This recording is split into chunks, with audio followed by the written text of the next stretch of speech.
بعض لوگ یہ بیان کرتے ہیں جی فاطمہ میرے جگر کا ٹکڑا ہے. جگر اس میں کسی حرف سے جو ہے نا وہ ثابت نہیں ہے، بلکہ بدا جو ہے وہ کہتے ہیں ٹکڑے کو.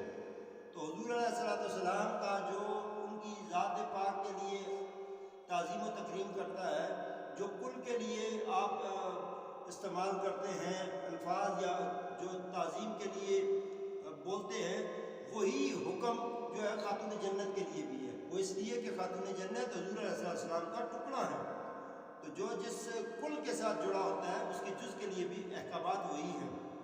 اسی لیے مملکت خدا داد پاکستان میں جو 95C کا جو قانون ہے وہ بھی یہی کہتا ہے کہ جو حضور علیہ السلام کی گستاخی کرے، دراصل حضور علیہ السلام کی گستاخی پر یہ ایکٹ ضرور بنا ہے، لیکن جو جزو رسول ہے خاتون جنت فاطمہ الزہرا سلام اللہ علیہا، ایماناً صحیحاً اصلاً قول یہی ہے اور ایمان بھی یہی ہے کہ جو کل کی جز ہوتا ہے اس پر بھی اطلاق وہی ہوتا ہے. اور یہ 95C کا قانون خاتون جنت کی شان میں جو بکواسات یا غلازات بکواس کی کسی نے بھی، تو وہ اس پر اطلاق 95C کا ہوگا. اس لیے آج کے دن میں ہم نے یہ جاننا ہے کہ خاتون جنت کی ذات کیسی ہے.